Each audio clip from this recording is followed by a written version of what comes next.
moss-draped oaks outside the Dorsey family chapel, the hem of her black silk dress clinging to her calves in the humid breeze. She had never liked this place. Too many ghosts whispered through the halls of her childhood, and not all of them were dead. She hadn't seen Lucille Dorsey in 11 years, not since the night of the screaming match that shattered the family into brittle shards. Juliana had been 28 then, idealistic, ambitious, too opinionated for Lucille's rigid standards.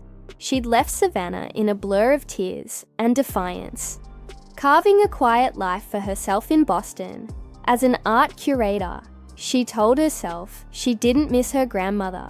She almost believed it, until the phone call. Miss Dorsey, the voice on the other end had said, "Solomon Southern, your grandmother passed yesterday. The funeral will be held Friday. She made arrangements for your attendance." Arrangements. That word had clung to Juliana like smoke.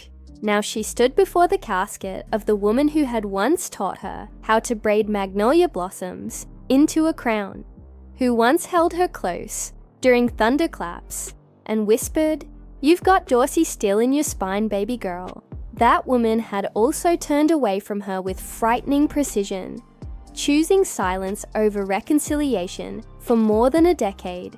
And yet, Juliana had come. Inside the chapel, the air was thick with lilies and judgment. Her mother, Marianne, perched in the front pew in a designer suit too white for mourning, her expression a brittle mask. Beside her sat Vivienne, Lucille's younger sister, by only 11 months, and just as venomous. Red-lipped and hawk-eyed, she watched Juliana with something between suspicion and contempt. Juliana didn't cry during the eulogy.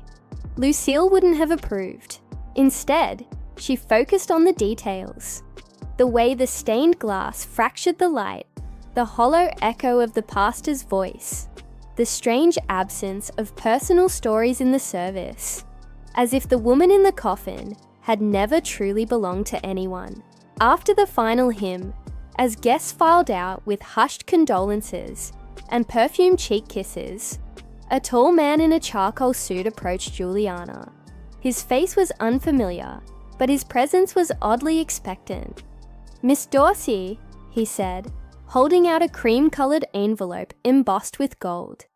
Lucille left this with explicit instructions. "You are to open it in private."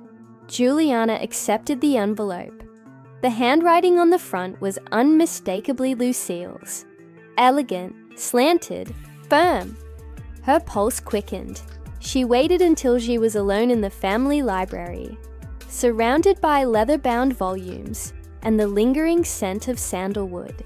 Her fingers trembled as she broke the seal. Inside, a single page, Lucille's script, as sharp as ever. "Everything I own is yours, Juliana, if you uncover the truth." She read it 3 times, each time slower. The words were simple, the implication monumental. Her inheritance wasn't a gift. It was a challenge. The old woman hadn't just summoned her granddaughter home for mourning. She'd baited a hook and dropped it into deep, dark water. Juliana looked up at the towering oil portrait of Lucille above the fireplace. Elegant, unyielding, eyes sharp as razors. "What truth?" Juliana whispered aloud. The painting said nothing, but somewhere deep in the bones of the house, she swore she felt something shift.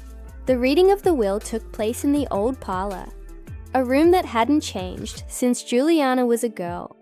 The wallpaper, sun-faded gold damask, still peeled at the corners, and Lucille's favorite peacock feather armchair remained stationed by the grand fireplace. Like a throne long abandoned, dust clung to the air, heavy and restless. Juliana sat rigidly on the brocade settee, hands folded in her lap. Across from her, Marianne sat like a statue, chiseled from ice, her lacquered nails drumming against her Hermes clutch. Her Aunt Vivienne lounged nearby, twirling the stem of a wine glass, eyes gleaming like a cat waiting to pounce. There were no tears between them, only old grievances, carefully worn like pearls. The attorney, Mr. Kellum, adjusted his wire-rimmed glasses and cleared his throat. Per the final testament of Lucille Adelaide Dorsey, he began, her entire estate, including the house, all properties, financial accounts, and personal effects, is to be transferred in full to her granddaughter, Juliana Dorsey. The room fell into stunned silence. Vivian blinked once, her lips parting slightly, as if waiting for a punchline. Marianne, however, did not blink. Her gaze sliced through Juliana like piano wire. "What?"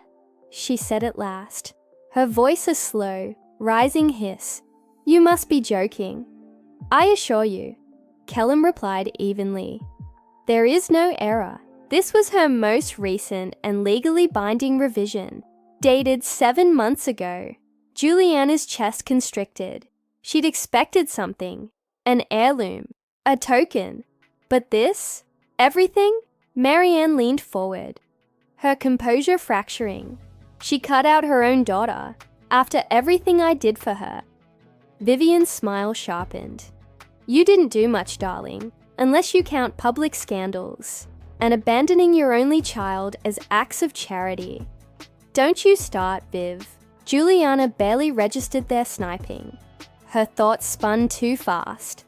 Why would Lucille do this? Why now? They hadn't spoken in over a decade. Why leave her the house, the accounts, everything? Then Kellum added, "There is one condition." The heir snapped back into focus. "You must reside in the estate for 30 consecutive days," he said, looking at Juliana. "And you are not, under any circumstances, to open the attic door until the 30th night. The clause is specific. If you leave before then, or violate the attic restriction, the inheritance is void." Juliana blinked. "That's odd."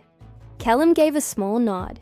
"Eccentric, yes, but enforceable." She made sure of that. A silence hung in the room, like fog. Then Marianne stood suddenly, the sound of her heels cracking like gunfire against the parquet. She glared at her daughter with something deeper than anger, something like fear. "You've always been her favorite little puppet," she spat. "And now you're dancing for her ghost." Juliana stood too, but calmly. "Why does it scare you so much that I'm staying?" Marianne didn't answer. Her face twisted, briefly, as if she'd swallowed something bitter. Kellum remained seated, watching Juliana. "She knew this wouldn't be easy for you," he said quietly. But she was very clear. Juliana must uncover the truth herself. Juliana turned toward the tall, arched window. Outside, dusk had begun its slow descent, cloaking the garden in shadow. Somewhere in the distance, a mockingbird called once, then fell silent. She had 30 days, 30 nights, and one locked door. The house, it seemed, was not just a place, and her bloodline was the key. By the end of the first week, the house began to feel less like an inheritance, and more like a breathing thing, ancient, watching, waiting. It groaned at night in long, sorrowful creaks. The wind pressed against its windows, as if whispering secrets, and the ivy, thick as ropes, clawed higher each morning along the cracked facade. Juliana wandered the halls alone, slippers muffled on the worn Persian rugs, dust trailing in the air like the ghosts of conversations long buried. She hadn't opened the attic door, not yet, but every night she paused at the end of the third-floor hallway, her hand hovering over the brass knob like a dare. The dreams had begun on the second night, always the same. Her as a child, standing barefoot in the overgrown garden, Lucille's voice calling to her, not kindly, but urgently. She'd wake with her heart pounding and the distinct sense she wasn't alone. Then came the photographs. She discovered them in an old hat box inside Lucille's bedroom armoire. Black and white mostly, Some faded to the amber tones of the 1960s. Family gatherings, church picnics, garden parties on the lawn. But in each, one face had been violently scratched out with a pen. Male. Always the same figure. Broad shoulders, a strong jaw, soft eyes. Juliana's fingers trembled as she held them to the light. Tucked between the photographs was a torn diary page in Lucille's sharp script. He never belonged to her. He never should have been hers. But I watched her take him anyway, smiling like it didn't gut me. Juliana stared at the words for a long time. The pen indentations so deep, they marked the page behind it. Was Lucille writing about her mother? That night, the music began. Faint, almost imperceptible, a piano melody drifting from the floor above. A lullaby Lucille used to hum while brushing Juliana's hair, the same one she sang the day Juliana's father died. Juliana rushed upstairs, every step a crack of panic. She stopped outside the attic. Silence. No light beneath the door. No music. Just a whisper. Not a voice. Something lower. A sound that reached into her chest and curled around her spine like a question she didn't want answered. When she returned to her room, she found a single white glove laid out on her pillow. Men's size. The next morning, she checked every locked door. The housekeeper Lucille once employed, Mrs. Kavanaugh, had passed years ago. No staff remained. No records of anyone still living on the grounds. But Juliana felt it now in her marrow. She wasn't alone. And as she passed the grand portrait of Lucille in the upstairs hallway, painted in oil, a younger Lucille staring down with regal detachment, she noticed something she'd never seen before. The figure beside her had been painted over, a smear of grey-blue brush strokes. Once a man's outline, now obscured like a truth, deliberately erased. On the back of the frame, scratched in childlike scrawl, "He was never yours to love." Juliana stepped back. The air around her shifted, thickened. The house had told her something. Now it was her move. Juliana found him near the greenhouse, where honeysuckle vines strangled the glass panels, and moss crept over rusted frames. Like time reclaiming what the Dorseys had forgotten, he was kneeling in the dirt, sleeves rolled to his elbows, forearms streaked with soil. A soft southern hum vibrated in his throat as he pruned a dying camellia. His presence startled her, not because he was there, but because he moved like he belonged to the land, as if the house itself had grown him. "You're not Kavanaugh," Juliana said without thinking. The man looked up slowly. He had grey eyes, pale and thunderous, the kind that didn't blink unless absolutely necessary. "No, ma'am," he said with a ghost of a smile. "Mrs. Kavanaugh's been gone near 8 years. I'm Theo Marlowe, groundskeeper. I wasn't told anyone was still employed here. Your grandmother arranged it. Privately. Paid in cash. I don't reckon the family knew." Juliana folded her arms, unsettled. "Did you know her well?" Theo's expression flickered, something between reverence and regret. "She was particular, strong-willed, liked her roses pruned, and her secrets buried deep. That last part wasn't an accident." Juliana stepped closer, her shoes crunching on gravel. "You said you were hired by Lucille, so you must have seen her. Towards the end." "She didn't like to be seen toward the end," Theo replied. "But yes, I saw her. She was afraid." Juliana stiffened. "Afraid of what?" He looked past her, toward the house. "Not what? Who?" Her mouth went dry. "You think someone was hurting her?" "I think," Theo said slowly, standing to his full height, "your grandmother was trying to fix something she'd already broken, and I think your being here was her way of starting over." Juliana felt the tug of grief and suspicion twist together in her chest. "Is this about Marianne? My mother?" Theo gave a short, bitter laugh. Your mother is many things, but the truth ain't one of them. Juliana stared at him. What do you mean by that? He took a step forward, earthy and steady, lowering his voice as if the trees themselves were eavesdropping. I mean, your grandmother wasn't the woman you think she was. Neither is your mother. They've been dancing the same waltz of lies for decades. Same steps, different rhythm. And you? You're the crack in the mirror. She swallowed hard, resisting the urge to back away. How do you know all this? She asked. But Theo didn't answer. He simply picked up the rusted shears, wiped the blades, and said, You'll know more than you ever wanted to, soon enough. Just be careful where you go after dark. As he turned and disappeared into the hedges, Juliana stood frozen. The camellia bush he'd trimmed had been dying, but now she noticed 3 crimson petals had opened in bloom. She didn't know what scared her more, the secrets Theo hinted at, or the feeling that the house had just approved of him. Juliana found her mother in the solarium, bathed in morning light that spilled through the stained glass ceiling like diluted wine.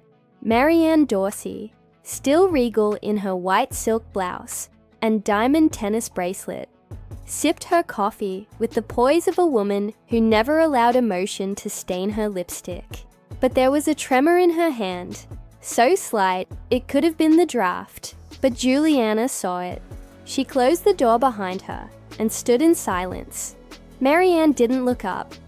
She left it all to me, Juliana said softly. Everything. Marianne's smile was a tight, sour curve. Of course she did. You were always her little shadow, her salvation. You sound angry. I sound accurate. Juliana stepped closer. Why didn't you tell me? Now Marianne met her gaze. Tell you what. Juliana reached into her pocket and withdrew one of the old photographs she'd found. The one from the parlor, dated June 1984. Her father stood between Lucille and Marianne. Only his face remained. The others had been scratched out violently. I found this in Lucille's things, she said. Why are your faces scratched out? Marianne stared at the photo like it was a venomous snake. Juliana pressed on. Theo said she wasn't the woman I thought she was. Neither are you, so I'm asking, what happened between you, her, and my father? Marianne looked as if the air had been knocked out of her. She set down the coffee cup and stood slowly, walking to the window, where live oaks swayed like voyeurs. She seduced him, she said at last. Juliana's stomach twisted. Who? Lucille, my own mother. She had an affair with my husband. Your father. The words were a blade, clean and cold. Juliana sat hard on the edge of the chaise. You're lying. I wish I were, Marianne said bitterly. He was 27, handsome, lost. She was intoxicating. She said it was a connection beyond convention. I called it what it was, betrayal. Juliana shook her head. But he chose you. You were married. Marianne turned, her face stone. No, he didn't choose me. He promised her he'd leave. After you turned 10, she told me. I caught them. Here, in this house. She said I was unfit, that he needed someone stronger. Marianne's voice cracked. She tried to take him from me. From you? I don't believe this, Juliana whispered. He died in a car crash. I remember the funeral. Do you? Her mother snapped. Because there was no body in that coffin. Just a folded suit and your favorite teddy bear. Juliana's heart seized. What are you saying? I'm saying, Marianne said, her voice raw now. He disappeared. Gone. Like he was erased. The police said he probably ran off, but I always wondered. She trailed off. Juliana felt like the floor had tilted beneath her.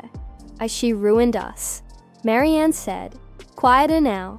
Not just me, you too. She poisoned your childhood and called it protection. Juliana turned the photo in her hands. Her father smiled up at her from another life, trapped between two women who had both claimed to love him, and maybe destroyed him. A part of her wanted to storm out, another part wanted to scream. But what Juliana did instead was whisper, and yet she still left me everything. Marianne laughed once, hollow and mean. Of course she did. You were the prize. You always were. Juliana left without another word. Behind her, Marianne finally let the coffee cup fall. It shattered on the marble floor. White porcelain, bleeding brown. The bathroom smelled faintly of lavender and mildew. An odd combination that reminded Juliana of childhood baths in clawfoot tubs, where Lucille would hum old lullabies and rinse her hair with rose water. Now, the porcelain basin was cracked, and the brass fixtures were rusted, like they'd been crying for years. She hadn't planned to search the bathroom. But that night, sleep evaded her, and some tug just beneath the skin, pulled her from bed and led her down the darkened hall. The house was breathing again, wood groaning in slow, aching stretches. As she entered the master bath, her own reflection startled her. She looked pale, gaunt, eyes wide and sleepless. And behind her, just slightly off-kilter, was the mirror. Juliana stepped closer. The frame was ornate and gilded. Lucille's taste in everything was lavish. But this one was different, thicker, heavier. It jutted from the wall unnaturally, as though trying to push away from the secrets behind it. On impulse, Juliana reached up and ran her fingers along the edges, her nails catching on a tiny notch behind the top right corner. A click. The mirror swung forward, revealing a narrow space carved into the wall. Dust danced in the sliver of moonlight that slipped through the curtain. Inside the cavity was a leather-bound journal, old, fragile, the corners frayed like a well-used Bible. It smelled of talcum and thyme. She opened it. The handwriting was unmistakably Lucille's. Elegant, slanted, meticulous. Dates began in 1995, 3 years after her father's supposed death. The first entry was mundane. Notes on a luncheon, complaints about Marianne's histrionics. But then, a shift. April 12th, 1996. He came again tonight, said he missed her birthday, brought her a book. He always brings books. Juliana's breath caught. He says he'll tell Marianne, that he'll leave. He wants to wait until Juliana turns 10. I told him not to wait, but he always waits. Page after page, Lucille chronicled late-night visits, moonlit rendezvous by the fountain, heated arguments in the parlor. The language was romantic at first, aching, desperate, but then Lucille's tone grew colder, more erratic. He hesitated again, said she'd fall apart, said he'd do it soon. I think I've misjudged him. He's a coward. And finally, the last entry, written in a scroll that trailed into the margin. He says we'll be a family. He says he's ready. He says. But I don't believe him anymore. Juliana sat on the cool tile floor, the diary limp in her hands. Her father hadn't just disappeared. He had lingered for years, long enough to make promises, long enough to break them, long enough for Lucille to turn her love into loathing. A new image bloomed in Juliana's mind, ghastly and impossible to ignore. Lucille, the betrayed matriarch, closing the attic door, locking it, hiding not grief, but a man. Her throat tightened. He never died, she whispered. She made him disappear.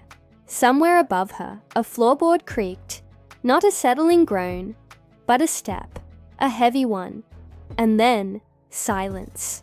By the seventh night, the mansion no longer felt like a house. It felt like a mouth, sealed shut, swallowing every secret it had hoarded for decades. The walls seemed to listen. The floor groaned not just with age, but with memory. The attic, Juliana was sure, was no longer silent. Each night, the sounds grew bolder. The first few nights, it was easy to blame the wind. Savannah was full of whispers, Spanish moss hanging like gossip from the trees, rain tapping the windows like impatient fingers. But these sounds were different. Footsteps, measured, pacing right above her room. Juliana lay awake at night, clutching Lucille's diary, the weight of it anchoring her to something resembling reason.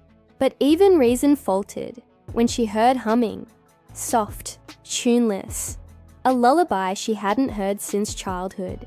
And once, at exactly 2:13 a.m., a creak directly over her head, followed by a low thump, like someone collapsing. That morning, she found Theo in the garden, pruning a row of azaleas with unnecessary force. Dew clung to his eyelashes, and his jaw tensed when she approached. "You knew," Juliana said, "about the attic." Theo didn't look at her. "Your grandmother made me promise. I was just a boy when she hired me. Said she'd pay for my schooling if I kept the grounds and stayed out of the attic. But something's up there." He finally looked at her, those storm grey eyes now shadowed, haunted. "Lucille believes someone was living up there. She told me never to go near it. Said it wasn't safe, for them or for me." Juliana's breath caught. "Them?" Theo hesitated. Then, "I thought it was dementia at first. But sometimes, I heard it too. Late at night, footsteps, breathing. Once I even heard someone crying." I told her. She only said, "The past needs its room, Theo. We owe it that much."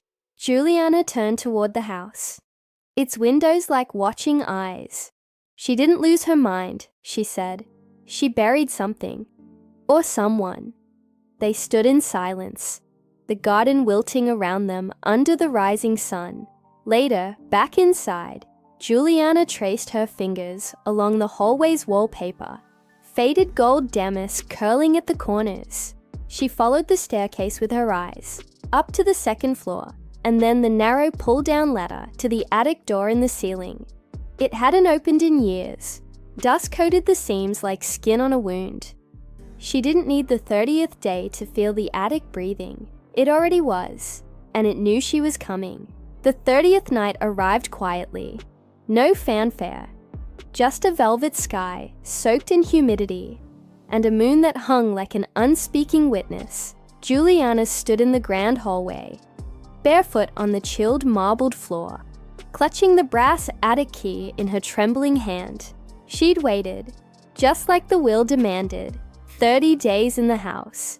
30 days of unraveling pieces of a truth too twisted to fully grasp. She was no longer the woman who had stepped across the threshold a month ago. That version of Juliana had believed in logic, in closure, in silence as a form of survival. Now she understood. Silence was its own kind of cruelty. The pull-down ladder groaned as she extended it from the ceiling. A fine cloud of dust rained down, coating her shoulders. The air shifted, drier, colder, as though something above had been waiting without breath. She ascended. Each step felt like a reckoning. Her flashlight wobbled in her grip, casting nervous shadows along the slanted walls. The attic air was dense, heavy with the scent of old cedar, mildew, and something else, something human. She stepped onto the wooden boards. They didn't creak, they moaned. Juliana swept the beam of light across the space. Trunks, yellowing lace curtains, cobwebs like spun ghosts. And then, movement. She froze. In the far corner, a figure, hunched, still, almost sculptural. Her flashlight landed on him fully. A man, pale, thin to the point of translucence. His beard was uneven, hair long and matted, eyes wide but unfocused. He looked like a relic unearthed from a century ago. Shackles, rusted but real, dangled from his wrists, though they were unfastened now, left open like a cruel memory. He blinked and then spoke. "Jul?" Her breath caught like a scream that couldn't leave her mouth. I thought I was dreaming again. The man whispered. My little girl, are you real? Juliana couldn't move. Her heart slammed against her ribs like a fist. Who are you? She asked, her voice cracking. He tried to rise, legs wobbling, but sank back down. It's me, sweetheart. It's Dad. I'm here. Impossible. Her father had died when she was 10. A car crash, a funeral, grief. That's what they had told her, what her mother had sworn. And yet, those eyes, that soft green flecked with gold, the exact shade she saw in her own reflection every morning. He reached out a trembling hand. I waited. I thought one day you'd find me. I kept thinking, Lucille wouldn't just leave me up here forever. But then the days blurred. I couldn't remember if I had dreamt you. Juliana collapsed to her knees. Her flashlight clattered to the floor and rolled, casting twisted shadows across the attic. The man, her father, crawled closer, sobbing now, his voice cracked with disuse. She said she had to keep me safe, said you'd be better off not knowing. Juliana stared at him, her throat burning. 29 years. Her father had never died. He had been buried alive in the bones of their family home, kept prisoner while the world moved on without him. And now here he was, a ghost made flesh, a secret brought to light. She reached out, touched his face, and the attic exhaled.